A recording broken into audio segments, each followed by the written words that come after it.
We're working. We're in the lab, and we're gonna make sure this happens as soon as possible.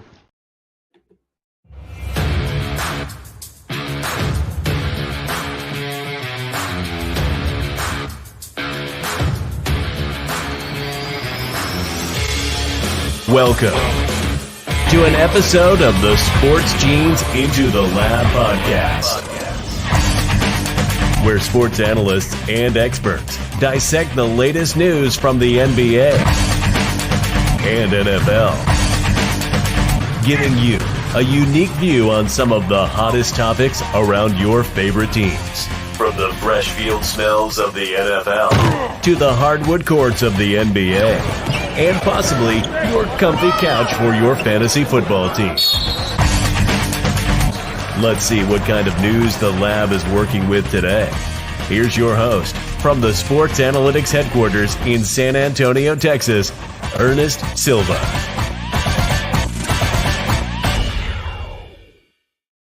We are back. That is right. ITL is back after just a 2-week hiatus. Hope you guys enjoyed the Super Bowl. Hope your team won. Hope you won some money. If you didn't, you're probably back watching this show and you're going to get some bad advice again. What is up, guys? I am back. I'm your host, Ernest Silva.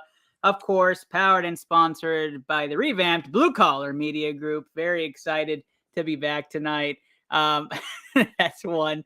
Yeah, that is one. Let's introduce the guys. Who's here today? That's right. That is my co-host. You've been listening to him all season. That's right. That's the wonderful Ad Hedge Pod, Kenny Cotterill. What's up, buddy? I got back from a bachelor party on Monday, and I don't think I've recovered still. I feel like I'm going through some withdrawals from some stuff that happened that weekend, but I am excited to chat some hoops today. You know, hashtag revamp. Let's get after it. We're going after it this season on the hoop side of things. So excited to chat hoops, especially with Luke. I know Luke, the resident NBA expert. Luke, what is going on, my man? You know, it's been a great couple weeks here. Got home from a cruise. I felt relaxed for a little bit. I had to chirp you guys, of course. I couldn't get on, but I actually was just commenting the entire time. So and trolling Cowboys. And then last weekend I got baptized. So it's been a couple crazy 2 weeks here. It was a good Super Bowl, not a great Super Bowl. And I'm definitely excited to talk about the National Basketball Association of America. You got it. Okay, got it. That's what it is. That's what it is. Luke, excited to have you back on the show. Like I said, Luke, our resident NBA expert, Kenny and I are very much grade B compared to his grade A analysis when it comes to hoops. We're talking nothing but basketball tonight. So right in your wheelhouse, Luke. Tonight's episode, of course, is powered by Glitch Energy. Glitch Energy, use code BCMG today for 25% off your order, as well as a kickback to your favorite show, this one, hopefully, or any of the other shows that we have at BCMG. All right, so we're going to go straight into round one. If you're listening on the podcast, you're going to hear a short commercial, but if you're watching, we're going right to round one. What does the NBA landscape look like post-trade deadline? We had a lot of movement happen over the last 2 weeks.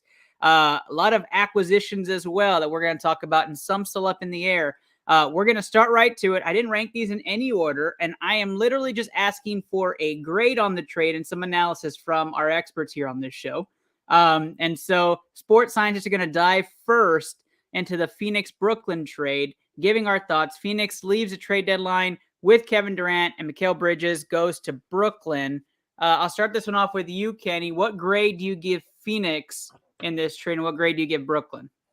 You give Phoenix an A++ because Chris Paul's corpse has a chance to win a championship now. After that finals run a couple years ago and then them crashing out in the playoffs last year, I kind of thought that it was all over. And the fact that they were able to get KD, they got Bridges and some pieces, but one of those pieces wasn't DeAndre Ayton, which I was pretty surprised by. I thought to get KD, like it was going to take both those guys. So you keep Ayton, you've essentially got a big 3.5 there now in Phoenix. With Booker and KD, that's going to be just scary on the offensive side. Brooklyn side of things, wow, that's tough. That's just a tough go from, 24 months ago. We're talking about this big three that looks special and everything. And now no championships to show for it. All three of those guys are gone, but they got Ben Simmons. So that's awesome for them. And I'm sure they're super fired up to have him long term. So I would say it's a good trade for Phoenix. Brooklyn got back some pieces. They honestly might get into the play-in game still just because of where they were at before. Mm-hmm. And then you just go into the full-on rebuild, and it feels like they got the picks and pieces to do it.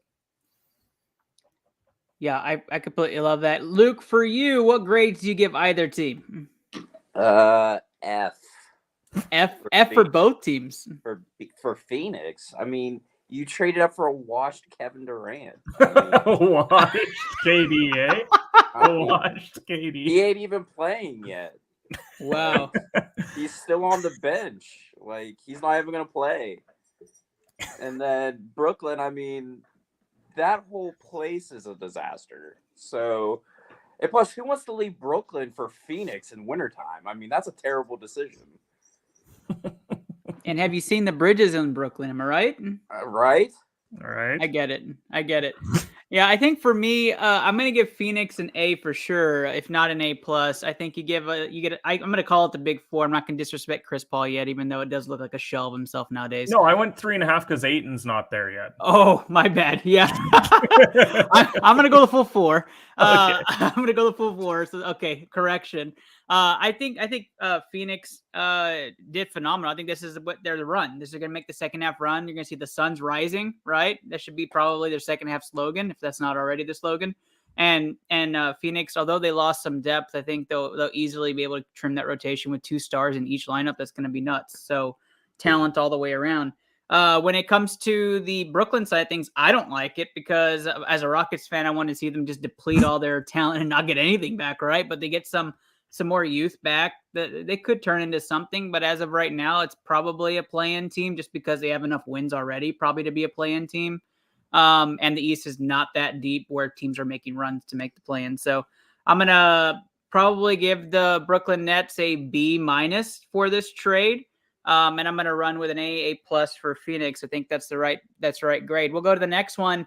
I'm just going to put all the Los Angeles transactions together in this one thing. I want to grade the transaction deadline for Los Angeles. D'Angelo Russell, Malik Beasley, Jared Vanderbilt, Mo Bamba, Davon Reed, I think, and 3 second-round picks to Los Angeles Lakers. I'll go first since this is Kenny's team. I'll let him kind of do the deep analysis. But the Lakers needed to make moves. LeBron was obviously not happy. They were not winning big games. They were not winning kind of period. And you have this issue with, are they going to actually make the playoffs? And so what you do is you restore some youth to the lineup. Bamba and Vanderbilt bring some youth back. Both of them weren't playing to their potential. Hopefully that turns around. Beasley as well is another one that wasn't playing his potential, but is a fantastic role player. And then you have D'Angelo Russell, who maybe comes in, and fits him more like a glove with the other 2 pieces there. Can he be that third piece to give you a big 3-ish in LA? Possibly. Reed was just kind of a gimme back for Thomas Bryant. So 3 second-round picks helps give you a little bit of a future too with LA. So I'm going to give them at the trade deadline as a whole a B+, and potentially A if the players work out and they utilize them correctly. Kenny, your thoughts on LA's movement at the deadline? So for me, the Lakers get an A, but it's because going into the deadline, they were at like a D, and then now they're kind of like a B-. Right. Because okay. What I like is just now they can actually compete on a night-to-night basis. Because what they were relying on was if AD and LeBron both aren't going, then they're screwed. Now, if one of those guys has to sit out for whatever reason, like this is their rotation now. This was what they rolled out against the Pelicans right before the break. Starting lineup was AD, Vanderbilt, LeBron, Beasley, and Russell. Pretty nice starting 5.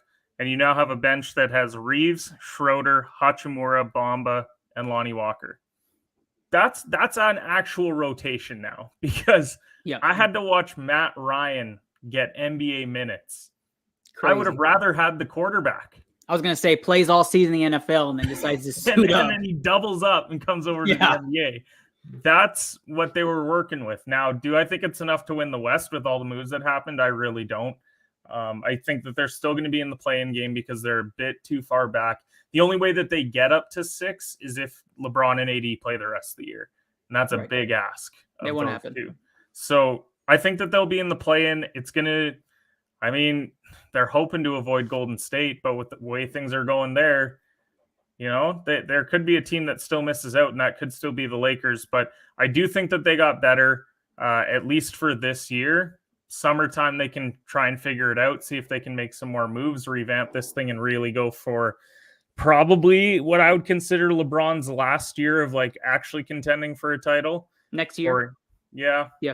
I just don't think that he'll have it after that. And he's not signed through after next year, right? That's his final contract years next year? Yeah, and I think he's just waiting, and I think he has it lined up for Bronny whenever he's coming. Father-son lineup. Yeah.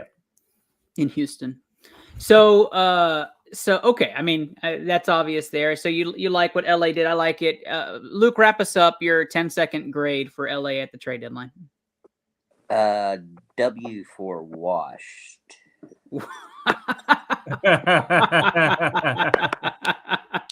Thank you, Luke, for that.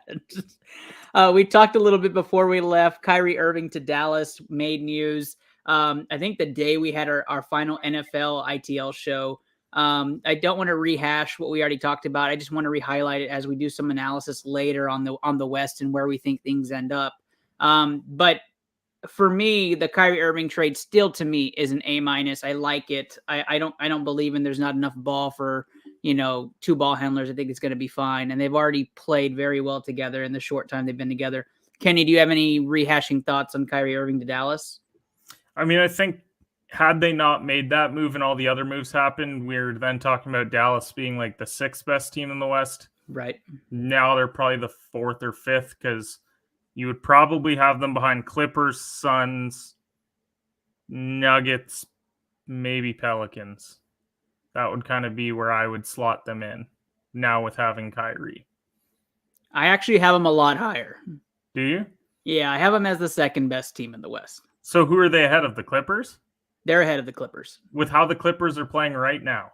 Right now, for the way I see the Mavericks and the Clippers head-to-head, I like the Mavericks over the Clippers. Wow. Now, if I watch this Clippers team for the next 5 games with their new rotations, adding Westbrook, I'm giving away some of the rest of the show, but adding their pieces that they added, right, with, my man from Houston. I'm not going to name him until we talk about him later. But in those pieces, then maybe they run ahead. But I do have that by 1, 2, 3. It's Phoenix. I don't want to leave Golden State out of there either. It's just right now with where they're at because Steph isn't playing. Right. But I think come playoff time, they'll be the most terrifying 7-8 seed that you've ever seen. And teams like the Nuggets, Grizzlies, Kings, they got to pray that they avoid that because the difference between getting Golden State and getting Minnesota, potentially like an OKC, Utah, like something bad. Oof. Yeah. The difference is just staggering. Completely agree. Luke, what do you think about Kyrie Irving in Dallas? I don't really know, honestly. I'm confused by the move because like Luka loves the ball just as much as Kyrie does. So it's like don't really know how that's going to work out. We'll see how that goes. And we don't know how long sane Kyrie will be around. True. If Flat Earther Kyrie shows back up. I mean, that's the concern, right? Like when he plays, he's so good. Yeah. Gotta hope the ball doesn't go flat. But he's also like not locked in long term.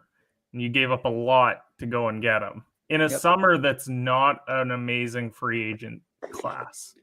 So if it fails, you're just going to be having to sign a bunch of vets probably to 1 years and then hoping the next year you can entice someone to come and play with Luka. Which is very Dallas Mavericks. Are we? Well, yeah, I mean, they love squandering their stars. So are we going to talk about Jay Crowder too? Because I feel like that dude's shit's always packed at the trade deadline. It's true. He is always shipped. He was shipped twice this deadline. I feel like he just has his bags packed that week. Wherever he goes. But what's so weird about that guy is that everyone talks about how valuable he is. It's He's true. so- He's like so valuable. he's that like the nobody OG 3-and-D wants guy. him. It's like I mean, everybody They wants got like him. what a person. I want or him for a 3 year. picks for Okay, him do you or want to something like sign him that? to a 2-3 year deal? Oh, I don't like him that much. No, But I'm good. It's like we talk about like it's like when Trevor Ariza was passed around, everybody would move the needle for people for Trevor Ariza. It's like, Man, they why? added Ariza at the deadline. Like they made moves, and then you're like, Yeah. what? He's gonna score like 8 points. Maybe. Maybe. Yeah. Yeah. All right. Let's talk about Clippers. We were already talking about it. Eric Gordon, of course. Eric Gordon. Thank you for everything, Eric Gordon and Bones Highland and Russell Westbrook. All the LA Clippers. Russell Westbrook was bought out and now going to LA, signed as a free agent there. Like I said, I don't know where John Wall ends up. That guy's a free agent again. But like I said earlier, right? Like these moves move the needle for LA, move them in my top 3. Top 2, if I see the pieces and they work together, I have to see them. For me, the Clippers made the right moves at the deadline, got a little bit deeper. Team looks great. Team looks stacked on paper. They lose Luke Kennard, but then again, he wasn't really having a stellar season either. So for me, for the Clippers, it's an A- at the deadline, and I have to see the pieces. Luke, what's your grade for the Clippers? There's another team in LA. That's the right answer, Luke. Kenny. Range. The Clippers are gonna win the West with all the moves that they made. Yikes. And that's even before seeing Russ play a game. I think that when you look at the rotation of Russ, Paul George, Kawhi, Morris, and Zubac, with the depth coming off the bench of Trey Mann, Eric Gordon, Nick Batum, Plumlee, Highland. It seems deep, yeah.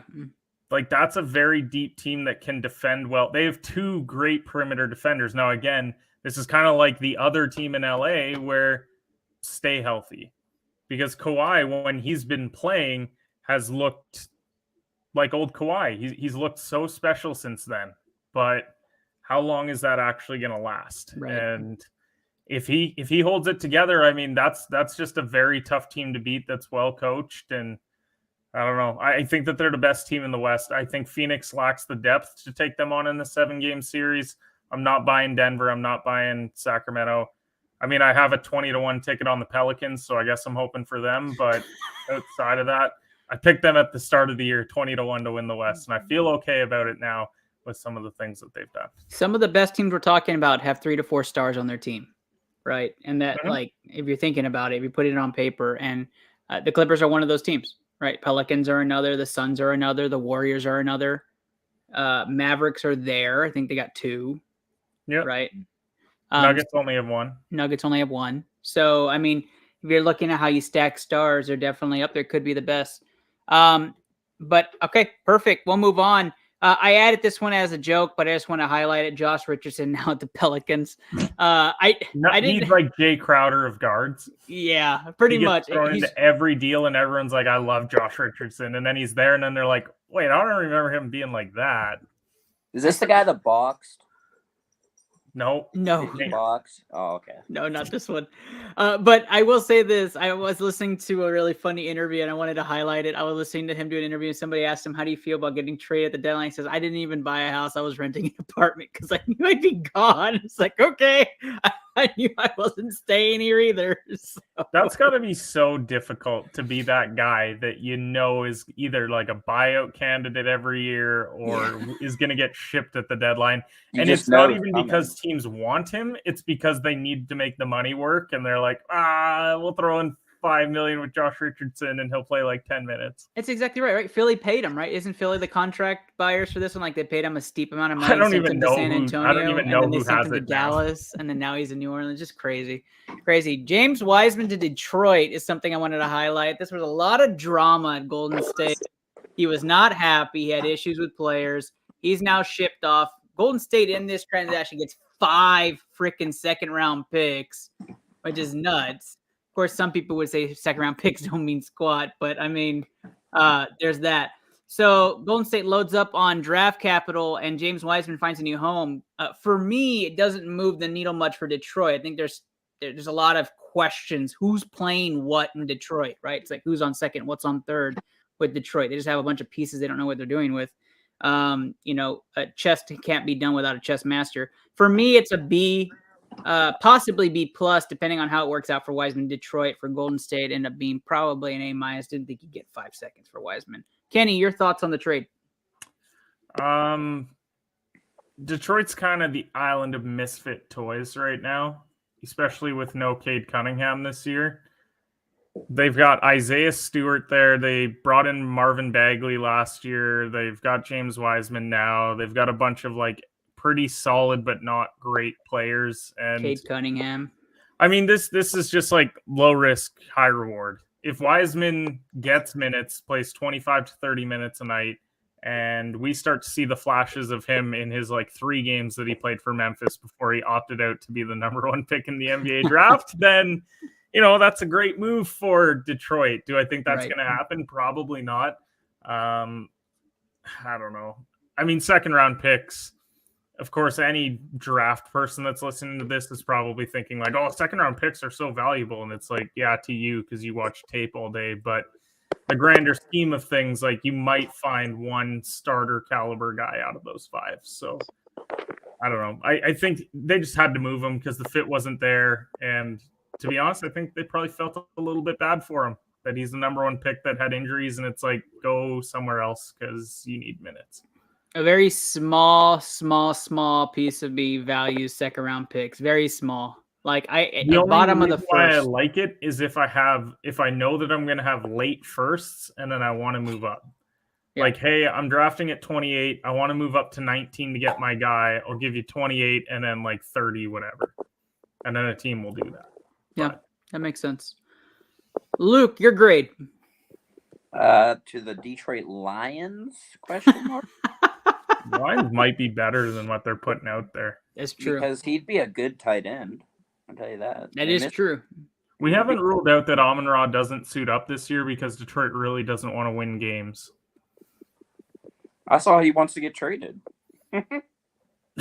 No, I thought that he wanted Jalen Ramsey to get traded to Detroit. Oh, yeah, that was which was that's what so it was. weird. That's what it was. I did Micah see Parsons.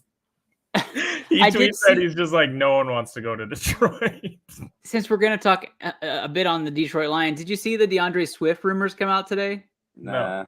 Yeah, that Detroit doesn't know the future of them together and that they've been in conversations for trading DeAndre Swift out of Detroit.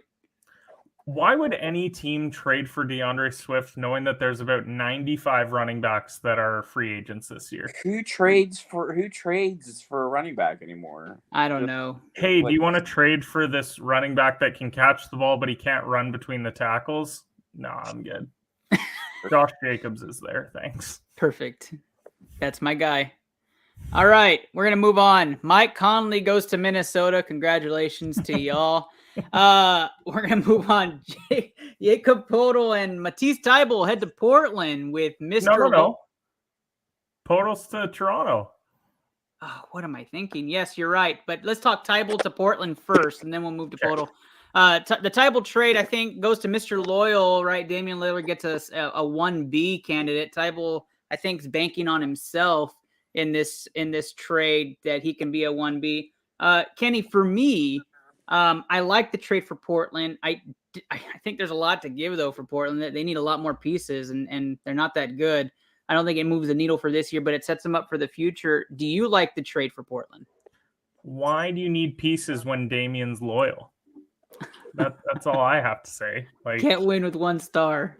Oh, wait, don't tell him that. He did win the 3-point shootout, though. Shout out to him.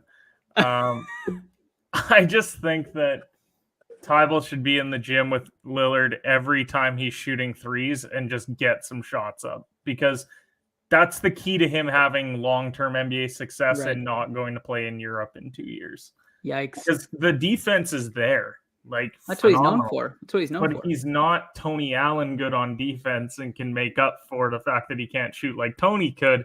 He has to step up and actually learn how to have somewhat of an offensive skill set. It doesn't have to be anything crazy, but it's just got to be better than what it is. There was another guy who played really great defense who couldn't shoot that played in Philadelphia that doesn't anymore.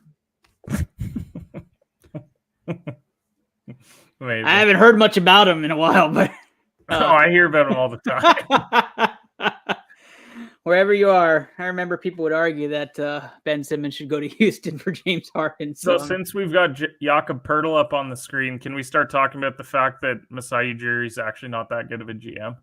Yeah. Let's talk about Poeltl. So I wish that Andrew was here. Shocker. I know this is like beating a dead horse, and you probably heard it from all the major media sources, but why Toronto was buying at the deadline was shocking, right? What the hell are you doing? And great. You got a surprise pick in this big man from San Antonio who was underutilized apparently because he's gone off in a Who's couple already been a Raptor all note. Oh shit. Because he got traded for Kawhi. He got traded for Kawhi, went and got better, and then they traded for him back. Wow. So you couldn't train him up in your own system, so you let somebody else farm him out and then bring him back. I mean, that's how the Astros do it, so I guess that's how you're doing it. You are the resident Canadian for that team. Not that you cheer for them, but what's the vibe in Canada about the Raptors? Well, I mean, Raptor fans think that they're probably in the playoffs now. It's the White Shack. But they might be. I mean, Poeltl's a nice piece, but what does that get you in the Eastern Conference? You get in through the play-in, and then you get to play Boston. You get to play the Bucks. You get to play the Sixers. You get to play the Heat or Cavs. And you're going to lose any of those series at best in 6 games.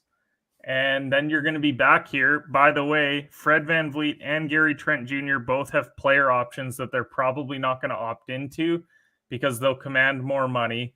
And then you'll be back here next year without those 2 guys. But don't worry, you've got Siakam, OG, and Boucher. Poeltl's also a free agent and is going to want money. Yep, you're screwed. And Raptors fans are supposed to feel good about that. I get it. He made the trade of a lifetime. He brought in Kawhi. He won a championship. Shout out to him for doing it. But at a certain point, like, are you not just the Doc Rivers of GMs?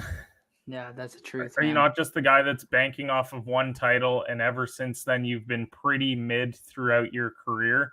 And don't get me wrong, like, he's still on the upper half of GMs.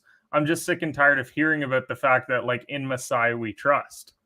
And, oh, well, the right deal wasn't there at the deadline. You had to get something for these guys, because are you really going to lock into VanVleet for more years? Who's no 28? idea why he's still on that team. You're idea. Lock in Gary Trent. Yes, he's 24, but he's probably going to want 25 a year, 30 a year, and he'll get it from somebody, whether it's the Raptors or not. We'll see. But you're stuck in mediocrity now, and you could have made some moves. You could have revamped this team in a couple of years. It wouldn't have taken very long. If you move on from VanVleet and Trent, you keep Siakam, you keep Boucher, you keep OG, and then run it back in a couple of years with some draft picks, because you would have got nice draft picks for it, and you could have just had a new young team, and instead they're just mid Raptors. Like, I mean, you don't see Scotty Barnes and Gary Trent Jr. being a big 2 for you, like 2-3 years with some development. You don't see that development path for Gary Trent Jr. I mean, I see it for Barnes. I know that. But I just think that we know that Trent's a 15 to 18 point guy. He might have a career year where he scores 20. And I mean, comparable in his career to Bradley Beal right now. Oh God! I'm just saying. I'm not going down that road. Okay. But if you think that that's who it is, then pay him this summer. Well, that's what I'm saying. I mean, I'm not gonna be shocked if you do. Like, I guess that's my point. Is like that's what you're banking on. Is that's the path. I said it. I would have traded Siakam right now. Oh yeah, I agree with that. Just trade Siakam, because a team will throw 4 first-rounders at you to get Pascal Siakam. And then just, if you want to pay some of these guys for a couple years, sure, sign them to like more front-loaded deals and you would be all right. But Toronto's mid. They're going to be mid for a while. This is coming from a bitter Lakers fan who's got like 1 or 2 good years left before he slumps into a depression until 2030. And that's just where we're at right now. Well, let's end the segments that we had for today with the right team. That's right. The Rockets made some moves at the deadline. Frank Kaminsky and Justin Holiday are Rockets at the deadline, and 2 second-round picks going to Houston. Add that draft capital. Not to mention first-round pick rights to the Milwaukee Bucks and LA Clippers. So we have the choice of getting the best out of those two. So keep a lookout. Root for the other teams to continue to lose. Two very stacked teams. So not going to be a very good pick. Guys, grades for the Rockets at the deadline.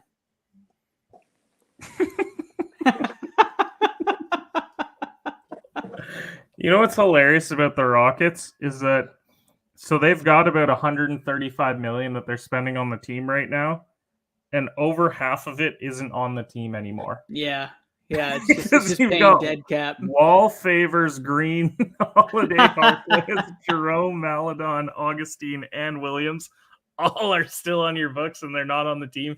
Kaminsky's your oldest player now, outside of Boban. So shout out to you guys for actually. Boban was cut.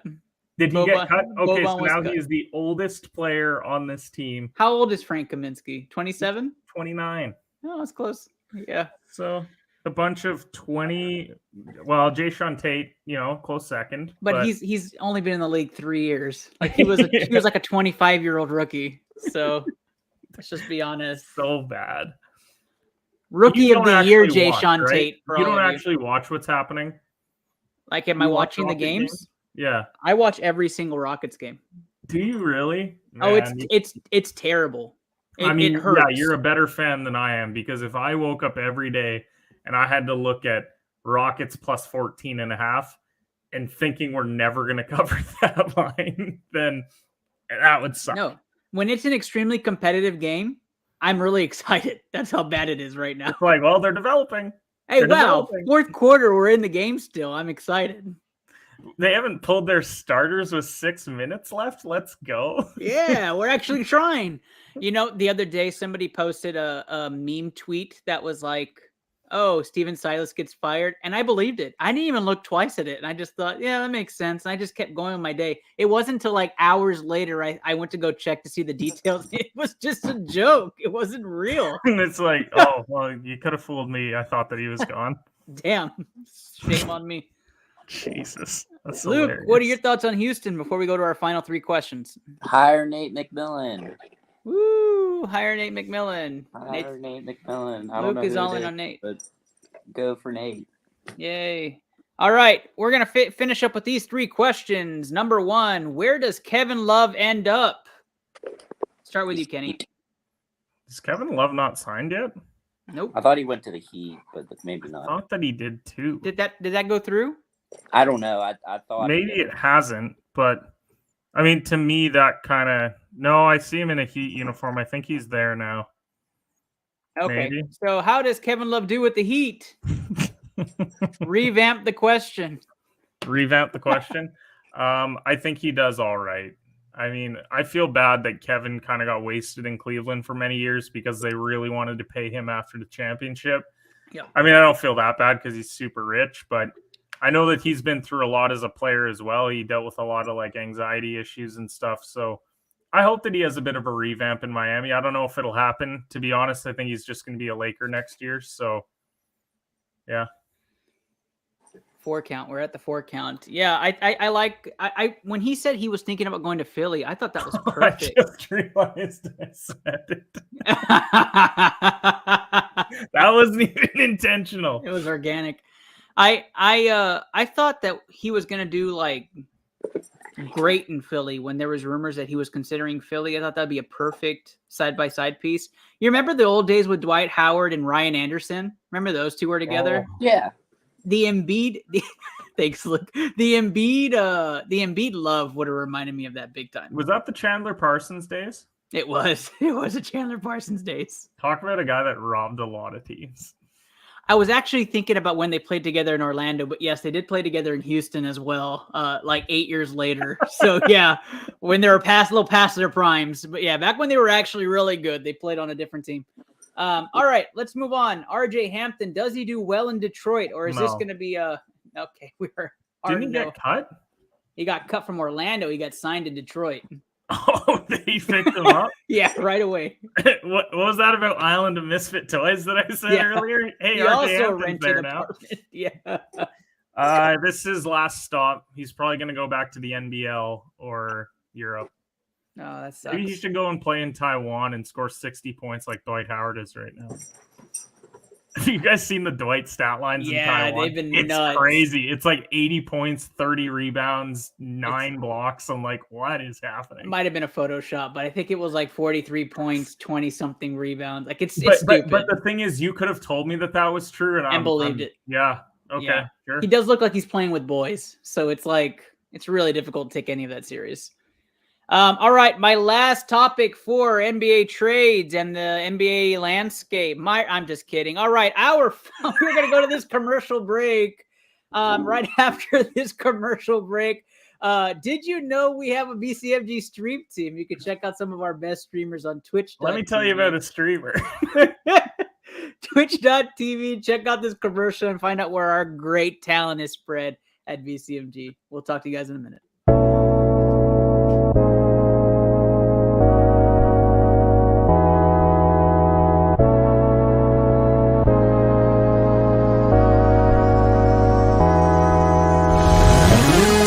Jill going down the hill, gonna go fetch Jack in his little pills.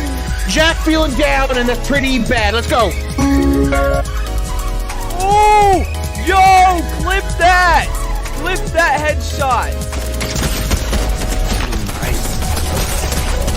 No. A pistol. What the? Okay, that didn't count. Woo, let's go, baby, clutch it up. Yeah, I like it. What? No way. Did that precision just kill me? Let's go! Nice, Papa. Papa with the clutch kill at the end. Let's go. Oh, I missed. That was bad. Got him. Nice. Man, I'm going to go steal their shit. That is definitely green. You're dumb and it's orange. We're both wrong, red.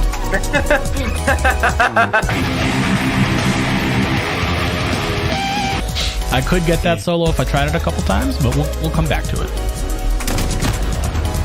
I'm fucking dick right now. Holy shit. Like, I fucking suck right now. Yeah, I can tell.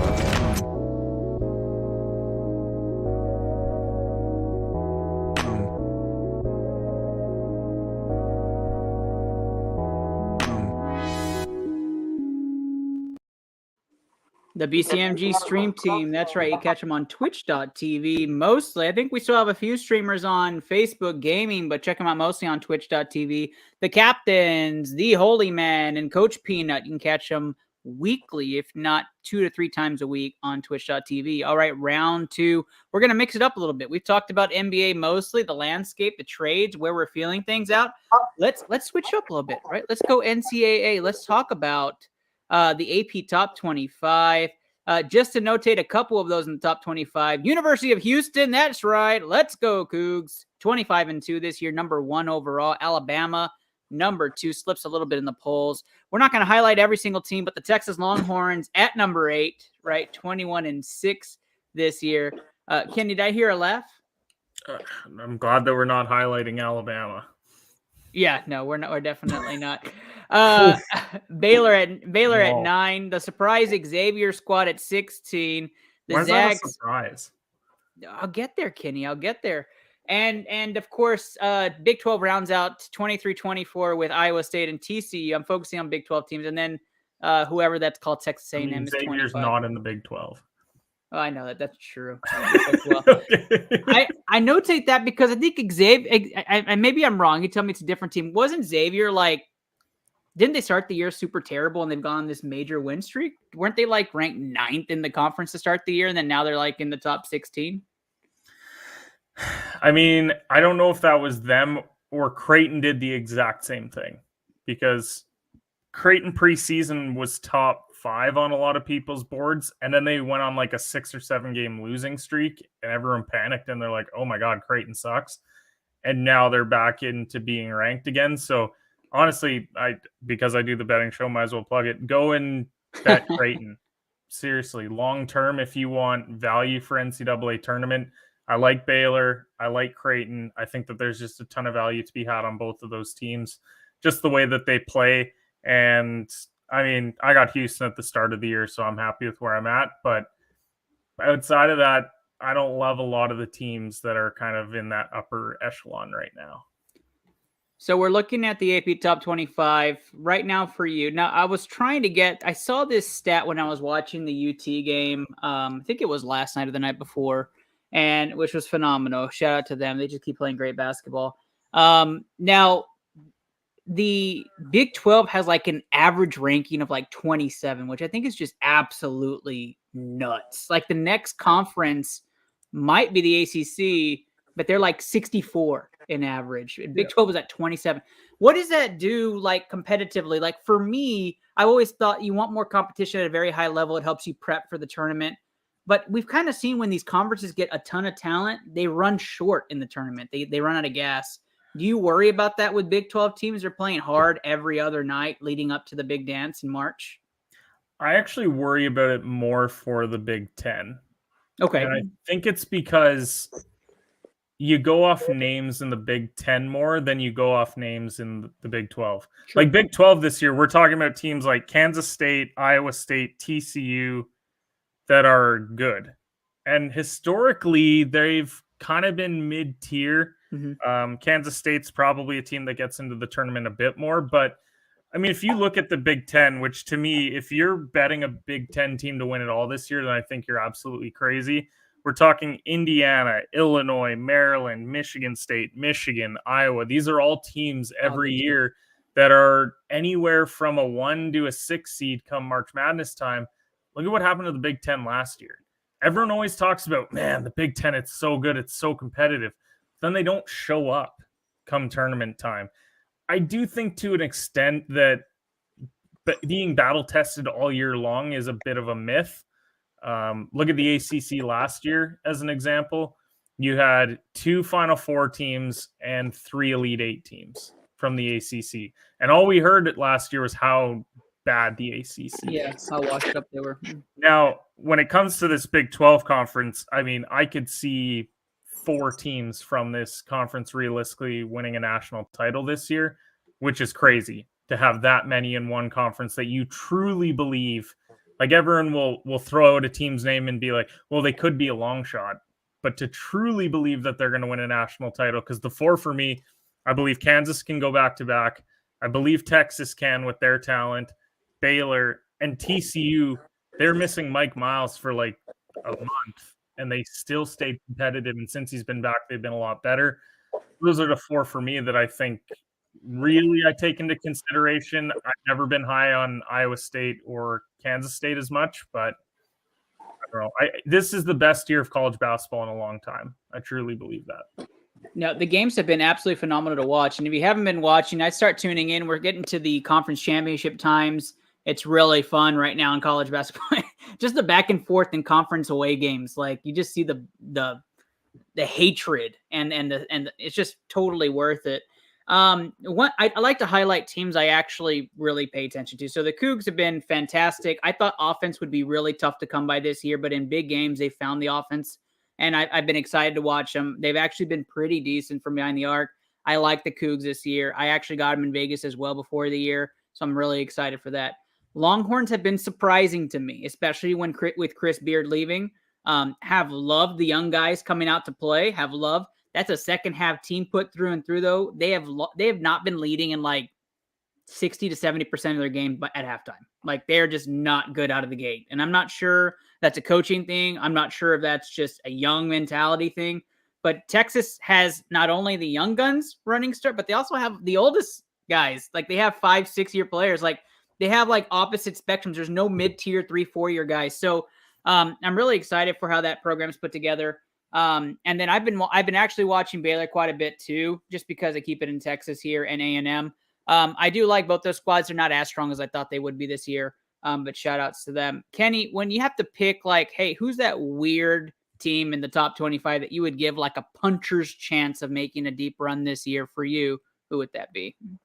I mean, I already mentioned TCU, so I'll pick a different one. I mean, I guess I already mentioned Creighton as well. Yeah. Boy, I really love talking about every single team when I start getting going. Outside of that, I do. You could say there's not another one if you want. I mean, that's fine too. I mean, I really like both Creighton and TCU because I find that they can actually get wins on the road. Like any team that you see in college basketball right now, where it's like, yeah, they're 14-1 at home, but then they're like 6-5 on the road. I avoid them because that tells me that when the going gets tough in tough environments, you don't win basketball games. And I don't think I think that it's something that can be taught, but at this juncture of the season, I don't know if that's necessarily possible. So if we're talking outside shot, outside of those two teams, a lot of people like Miami. And I think it's just because they have that veteran leadership in the guards. They went on a deep run last year. I think it's kind of that trendy pick, but I'm not really that sold on them long term. Honestly, the Big East, I think you can't go wrong with UConn. They were a top 5 team early in the season. They struggled a bit. Now they're getting it back. So I think the Big East is a good bet as well.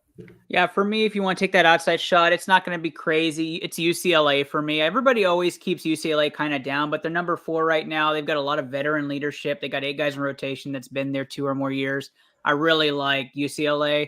I'm just hoping they're not on Texas' side of the bracket and we don't have to see them to the Final Four, if not the finals, because I only like the matchup.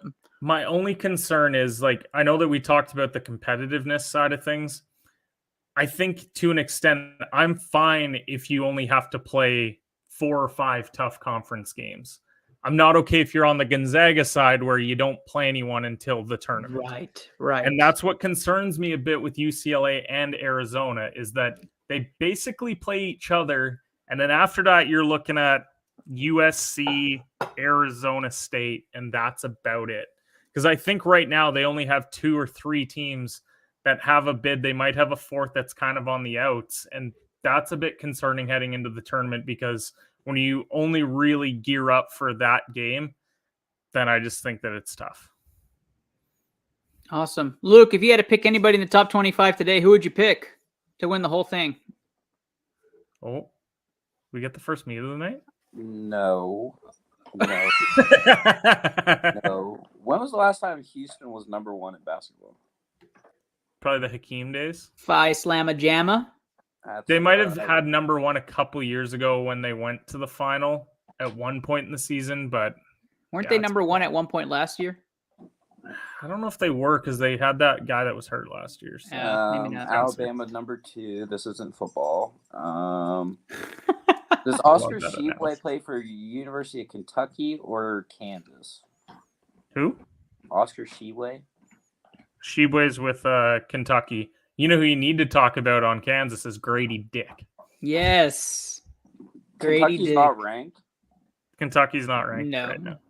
Is that honestly? It's a down year for the Blue Bloods. I was about to say, are they bad? Are they bad this year? Duke's bad. North Carolina's bad. Kentucky's bad. Well, that's why I'm looking. Gonzaga's 12. They're never that far. Yeah. Yikes. I'm just gonna say Gonzaga just because, but I don't know. I think that this is going to be one of the better bracket years. As long as the U doesn't do anything, I don't care. There you go. This is definitely going to be a bracket busting year. Well, we're going to end the NCAA segment. Say, what are your March Madness plans this year? Might as well talk about it now. Kenny, what are you doing for March Madness? Probably doing live streams every night talking about March Madness, if I'm being honest. So, definitely tune into those as we break down every game and pretend that we know what's going to happen. Right, exactly. We have our brackets where we fill out 12 of them. We think each one is perfect. I don't know why when you were like, I'm probably gonna, and you started with the L, I was like, do laundry? Like, where are you going with this? Nope. That might be a better idea for the fans. Luke, what are you doing for March Madness? Yeah, I'm gonna go down to living my best cigar life down in Moundsville off Jefferson Avenue. There you go. Down at the lounge. We're gonna have all the TVs set up and we'll be smoking some nice cigars, watching some basketball, and hoping for the best. That's about it. I love it. Give me a hell yeah. Give me a hell yeah. That's right. That's right. All right, guys, let's go on. We're going to end tonight's show with some parlay. If you've been watching, if you're in, here are the bets that you're going to want to do for tomorrow night. If you're watching live, this is perfect. Go get them while it's hot. First one, game 1, NBA action. Atlanta versus Cleveland. Cavs -3.5.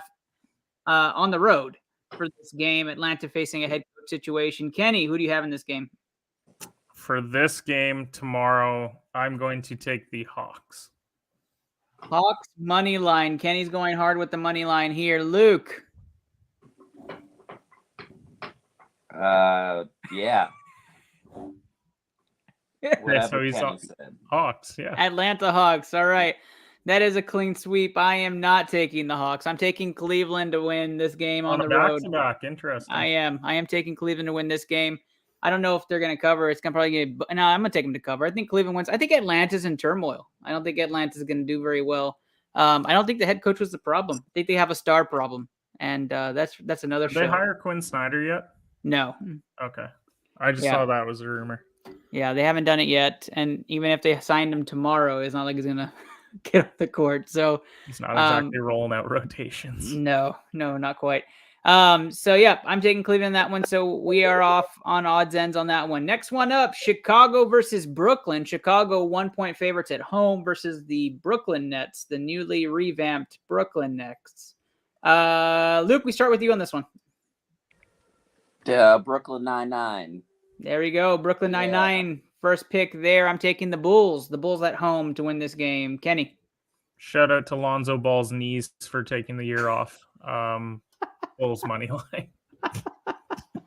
And they really did take the year off. Lonzo Ball no longer playing the rest of the season. And of course, the game. Okay, there was that report where apparently he's been to so many doctors, and they're like, "This is an injury that I can't even describe," and that's not something that you want to hear about bad. A guy that you gave like a 4-year deal to. Hopefully, he recovers soon. Shout outs and prayers to the Ball family. All right, the game everybody will be watching tomorrow. Golden State Warriors 9.5-point favorites at home versus the Houston Rockets. Definitely going Houston plus 9.5 for this game. Kenny. I got it at plus 10, so even better. I'll play the Rockets spread. That's perfect. No Luke. Steph. Good 9.5. Oh my gosh. No Steph though. Whatever Kenny said. So we're all the Houston sweep there. Hold on. We got our first BCMG guarantee. The BCMG guarantee was the Rockets. Houston Rockets. Amazing. I gotta love it. Gotta love it. All right, we're gonna get some NCAA action at you as well. We got 2 games from NCAA slate. I think Kenny said there was like 21 games. 27 games tomorrow. The 2 we picked though. Let's go. Southern Miss 3.5-point favorites at home versus Texas State. Kenny, who you have in this game? I'm sorry. Who's playing tomorrow? Southern Miss versus Texas State. Southern Miss versus Texas State. Come back to me. I'm diving into the numbers. Luke, who do you want in this game? Are these the fighting armadillos of Texas State? No, they're the Bobcats, but I do love that movie. They're the Bobcats. Okay, Southern Miss are the Golden Eagles. That's right. Well, fuck Brett Favre. Give me Texas State. There we go. Texas State got 1 pick. I am taking Texas State money line as well. The Bobcats have a mission from God. They're going to win tomorrow. Kenny. So Southern Miss are 24-6 on the year. And Texas State are 13-17. Easy money. But the line is only 3.5. I know. They know something. So Texas State plus 3.5. That's what I'm talking about. Easy money. We got easy money in the parlay. Wrap up the BCMG guarantee. The Houston Rockets plus 10 and the Texas State Bobcats plus 3.5. This parlay is ridiculous. Our final game for the parlay, unless you guys want to add a couple. Let's do our only ranked college game for tomorrow. Seton Hall versus 16 Xavier. Xavier only 1.5-point favorites on the road. Guys, we'll start this one off with you, Kenny. Who you got in this game? Xavier, money line. Xavier, money. It's just 1.5, Kenny. It's 1.5. There is nothing more infuriating than when you wake up in the morning and you played minus 1.5 and they win by 1. I take the money line. I'll take the slight hit because I refuse to have that happen. All right, Kenny going straight money line. Xavier, Luke. Xavier's in Cincinnati, right? Just say yes. Where's Seton Hall at?